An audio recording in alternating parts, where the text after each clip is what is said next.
नमस्कार, बहुत स्वागत है आप सभी का। आप देख रहे हैं न्यूज 18 बिहार झारखंड। मैं हूं आपके साथ जया मिश्रा। बुलेटिन की शुरुआत करेंगे और सबसे पहले बात नासा के मिशन की होगी। एक्सियोम 4 मिशन की सफल लॉन्चिंग हो चुकी है और भारत की ओर से शुभांशु शुक्ला मिशन का क्रू का हिस्सा है। इस मिशन में कई देशों की साझेदारी भी है। भारतीय वायुसेना के ग्रुप कैप्टन और एस्ट्रोनॉट शुभांशु शुक्ला अंतरिक्ष में जाने वाले दूसरे भारतीय होंगे। इससे पहले साल 1984 में अंतरिक्ष यात्री राकेश शर्मा ने अंतरिक्ष की यात्रा की मिशन पर पहुंचकर सफल लैंडिंग की थी और वहीं इस मिशन के सफल लॉन्चिंग के बाद पूरे देश में जश्न का माहौल है। शुभांशु के माता पिता भी खुशी में झूमते हुए नजर आए। पर यह है कि मतलब बच्चे को जो है खुशी के आंसू है, खुशी के आंसू, कोई दिक्कत नहीं, सब खुश है। बोलिए। और वहीं पीएम मोदी ने एक्स पर पोस्ट कर कहा कि हम भारत, हंगरी, पोलैंड और अमेरिका के अंतरिक्ष यात्रियों को लेकर अंतरिक्ष मिशन के सफल प्रक्षेपण का स्वागत करते हैं। भारतीय अंतरिक्ष यात्री ग्रुप कैप्टन शुभांशु शुक्ला अंतर्राष्ट्रीय अंतरिक्ष स्टेशन पर जाने वाले पहले भारतीय बनने की राह पर हैं। वो अपने साथ 1.4 बिलियन भारतीयों की इच्छाएं, उम्मीदें और आकांक्षाएं लेकर पहुंचे। उन्हें और अन्य अंतरिक्ष यात्रियों को सफलता के लिए शुभकामनाएं।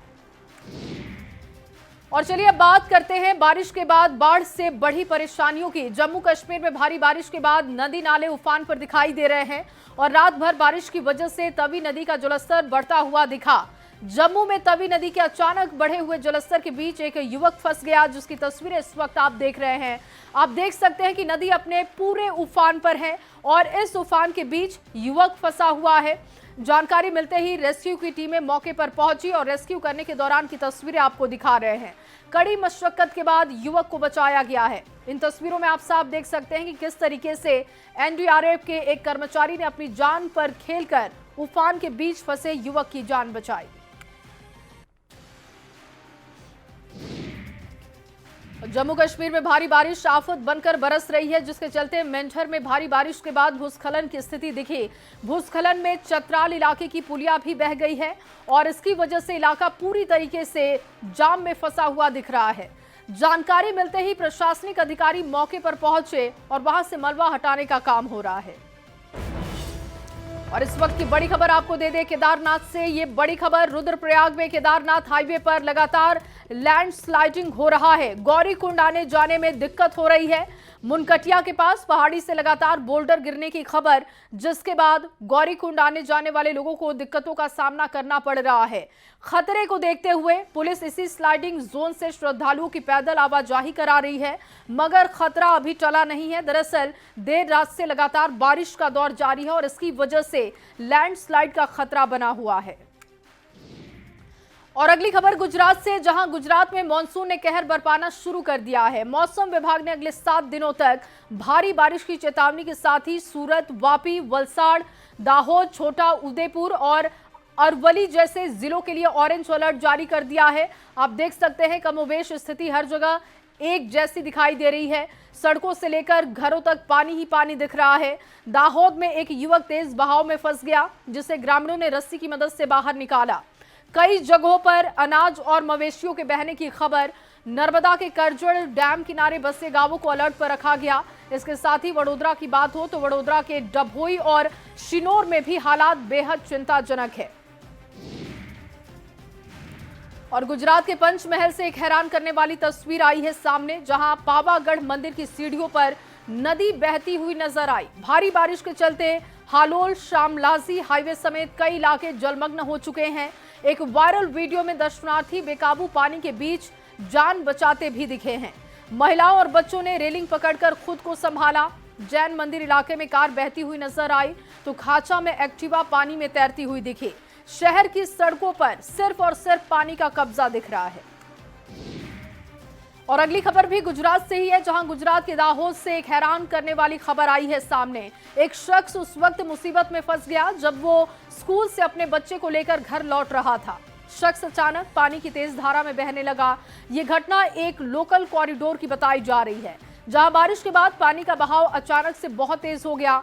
मौके पर मौजूद ग्रामीणों ने किसी भी तरीके से रेस्क्यू किया। बिना वक्त गवाए रेस्क्यू ऑपरेशन शुरू किया गया और रस्सी की मदद से युवक को बाहर सुरक्षित निकाला गया। गुजरात के कई जिलों में मूसलाधार बारिश ने तबाही मचा दी है। अरवली से लेकर भरूच तक हालात बिगड़ चुके हैं। मालपुर और गोधरा हाईवे जलभराव से बंद हो चुके हैं, तो खंभात में मकान ढहने की खबर है। महिसागर में बाजार और मोहल्ले पानी में डूब चुके हैं। भरूच की बात हो तो भरूच के डहेली गांव में नदी का डायवर्सन दिखा, जिससे ट्रैफिक रुक चुका है। हालात इतने बिगड़ चुके हैं कि पुलिस को रास्तों पर तैनात किया गया है। प्रशासन राहत और बचाव कार्य में जुटा हुआ है। ये 4 तस्वीर आप देख रहे हैं, अरवली गुजरात की तस्वीर है, आनंद की तस्वीर, महिसागर और इसके साथ भरूच की तस्वीर देखिए।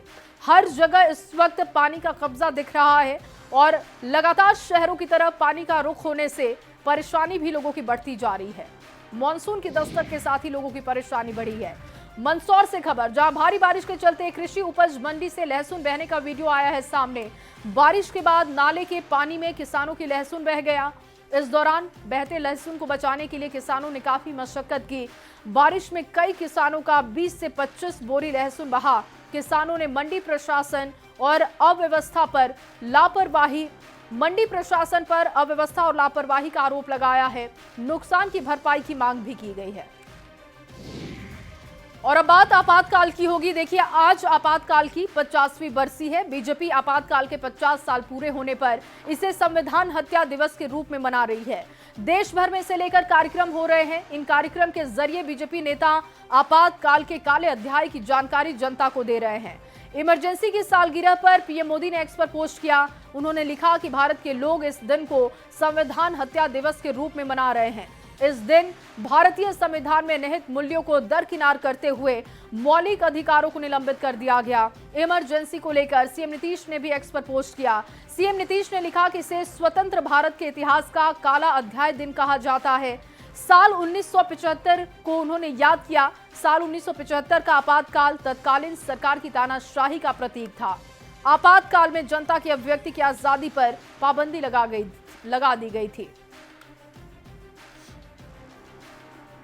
और बीजेपी के राष्ट्रीय अध्यक्ष जेपी नड्डा ने इमरजेंसी को लेकर कांग्रेस को कटघरे में एक बार फिर से खड़ा किया।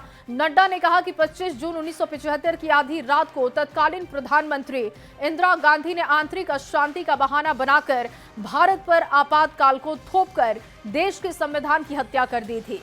50 साल बाद भी कांग्रेस उसी मानसिकता पर चल रही है और उसकी नीयत आज भी वैसी ही तानाशाही वाली है। कांग्रेस की उस समय की प्रधानमंत्री श्रीमती इंदिरा गांधी ने आपातकाल की घोषणा 50 साल पहले की थी, जो केवल एक राजनीतिक घटना नहीं थी, बल्कि लोकतंत्र पर सीधा हमला था, एक कुठाराघात था।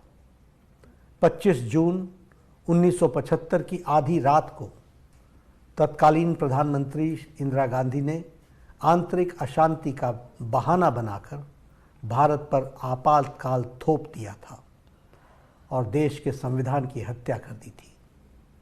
50 वर्ष बाद भी कांग्रेस उसी मानसिकता के साथ जी रही है। उसकी नीयत आज भी वैसी ही तानाशाही वाली है। और इमरजेंसी को लेकर बीजेपी प्रदेश अध्यक्ष दिलीप जायसवाल ने भी कांग्रेस पर निशाना साधा और कहा कि आपातकाल भारतीय लोकतंत्र का एक काला अध्याय है। बयान सुनते हैं।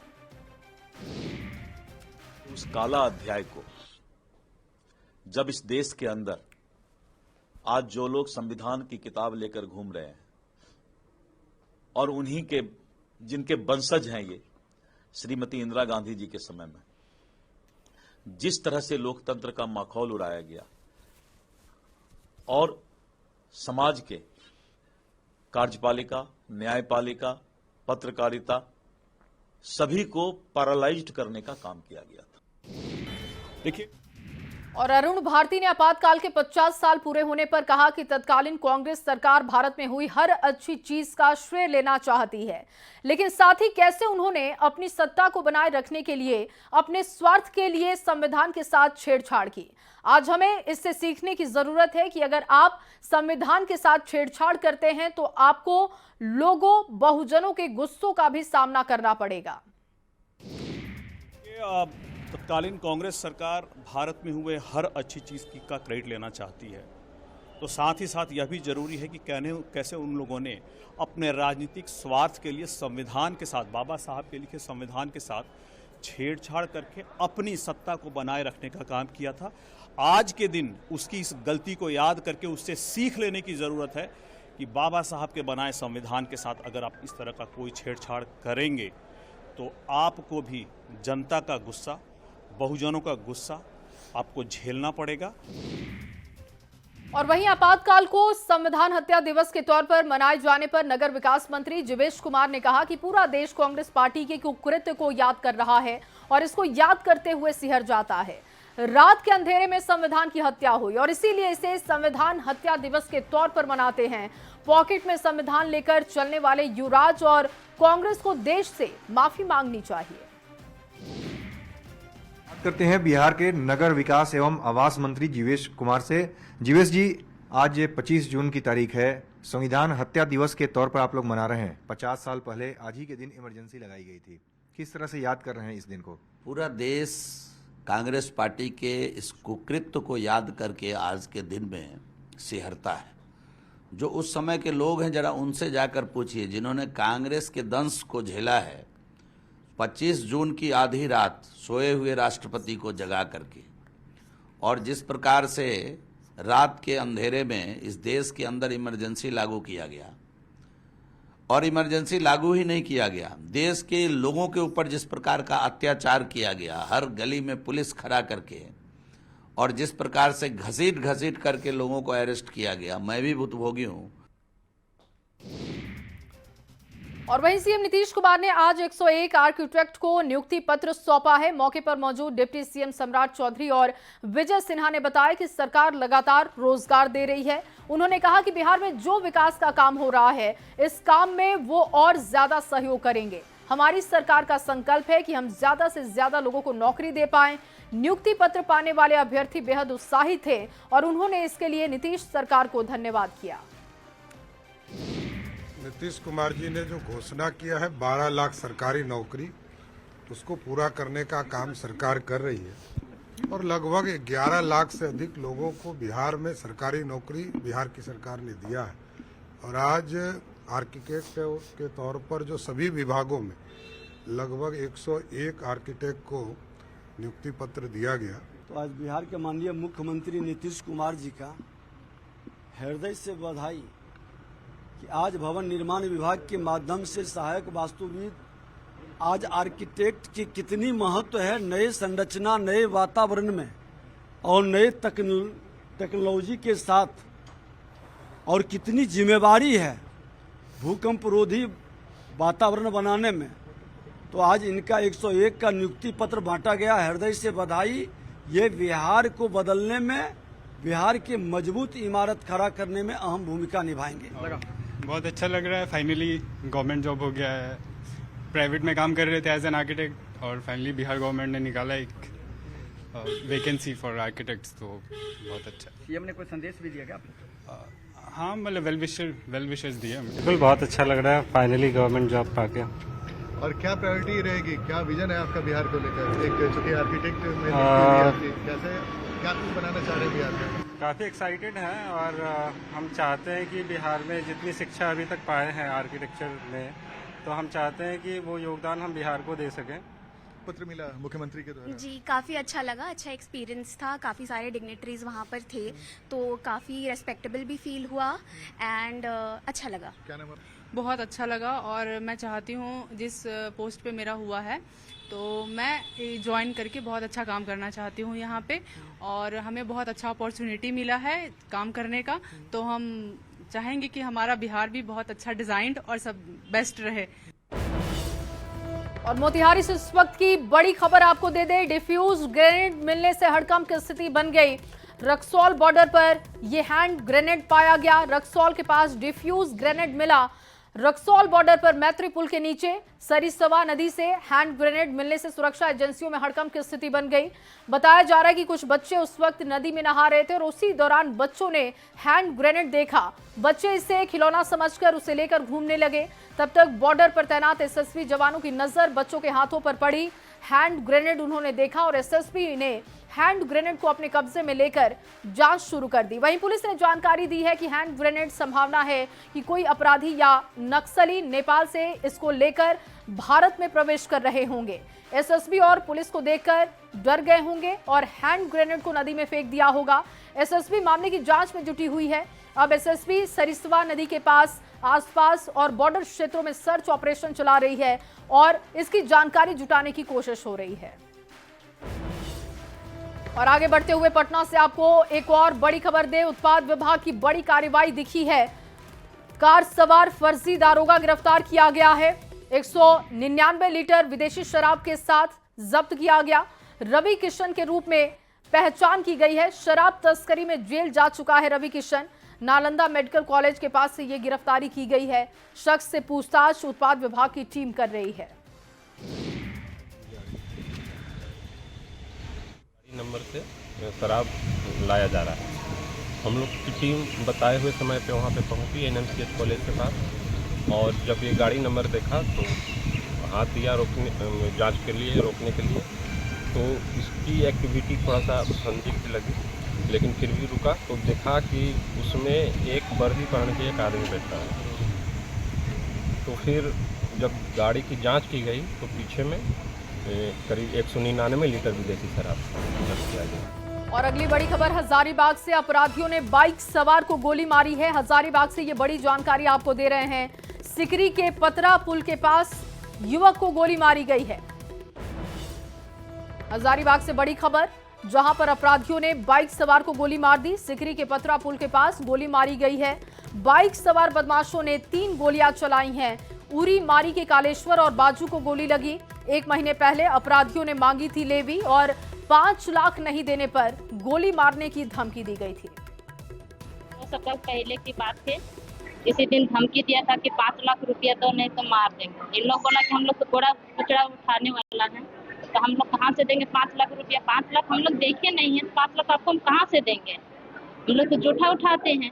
कोई तो हम लोग अच्छा लोग काम तो नहीं ना कर रहे हैं जब पैसा कमा रहे हैं। उसके बाद आज जब हमको 9-10 बजे फ़ोन किया तो हम फ़ोन किए 10 बजे के बीच में, तो ठीक था। उस कुछ देरी बाद फिर फ़ोन आया कि नहीं इस तरह का गोली को चला दिया। अब कौन मारा नहीं मारा इस चीज़ का हम नहीं बोल सकते, मगर 2 सप्ताह पहले धमकी मिला था।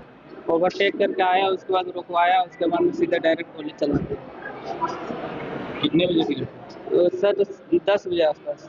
क्यों ऐसा गोली क्यों मारा गया? सर हम लोग को थाना जो बीजीआर कंपनी है ना, उसे हम लोग ले जाते हैं सुअर पालन के लिए। तो 1 महीना पहले हम लोग का बोला था कि पैसा दो हम लोग का 5 लाख रुपया ऐसा करके। तो हम लोग सर 5 लाख रुपया कहाँ देने सकेंगे। और अगली खबर बगहा से, जहां मगरमच्छ के हमले से एक व्यक्ति गंभीर रूप से घायल हो गया। घटना बगहा थाना क्षेत्र के बिशनपुरवा गांव की बताई जा रही है। जानकारी के मुताबिक हरहा नदी के पास पानी में छिपे मगरमच्छ ने उमेश पर हमला कर दिया। युवक के शोर मचाने पर आसपास के खेत में काम कर रहे लोग लाठी डंडों से लैस मगरमच्छ को भगाने के लिए पहुंचे और आनन फानन में घायल को अनुमंडलीय अस्पताल में भर्ती करवाया गया, लेकिन युवक की हालत गंभीर देखने के बाद बेहतर इलाज के लिए बेतिया रेफर कर दिया गया है। हाथ से छुड़ाए, इसे झाड़ के तो भागे। उसका पैर में काट लिया है, मसल लेयर तक उसका काट के खा ही गया है। मतलब है स्टिच करने लायक घाव नहीं है। तो हम लोग यहाँ से बेतिया रेफर किए हैं। मरीज होश हवास में है, रेफर किए हैं। प्लास्टिक सर्जन देख लेंगे क्या फिर करना है। और अगली खबर कैमूर से, जहां पर भभुआ अटल बिहारी हाई स्कूल +2 के पास 3 छात्रों को पिकअप ने रौंदा, जिससे घटनास्थल पर प्रिंस कुमार की मौके पर मौत हो गई और बाकी 2 छात्र सदर अस्पताल भेजे गए हैं। घायल छात्र पवन कुमार की हालत गंभीर देखते हुए हायर सेंटर रेफर किया गया। हालांकि घटना से नाराज लोगों ने थोड़ी देर तक अस्पताल के सामने हंगामा किया। पुलिस के समझाने के बाद लोग शांत हुए। पुलिस ने पिकअप को जब्त करते हुए आरोपी पर कार्रवाई कर पीड़ित के परिजनों को मुआवजा देने का भी भरोसा दिया। है वहाँ पर एक इंटरमीडिएट का एग्ज़ाम चल रहा था। वहीं 3 परीक्षार्थी जो है एग्ज़ाम देने के बाद सड़क पे से आ रहे थे, उसी क्रम में एक पिकअप के द्वारा उनको धक्का मार दिया गया। उसमें क्या है कि एक प्रिंस कुमार है जिनकी उम्र 18 वर्ष है, पिता वीरेंद्र धोबी है, ये सरैया के रहने वाले हैं, थाना भगवानपुर के। इनकी मृत्यु हो गई है इलाज के क्रम में। और 2 अन्य व्यक्ति हैं, जो एक पवन कुमार है जिनकी उम्र 18 वर्ष है, ये गया धोबी इनके पिताजी का नाम है, नौहट्टा बेलाव थाना के हैं। और दूसरे व्यक्ति जो घायल है वो है अभिषेक कुमार, जिनकी उम्र 19 वर्ष है। और चलिए इसी खबर के साथ इस बुलेटिन में बस इतना ही। आप बने रहिए न्यूज़ 18 बिहार झारखंड के साथ।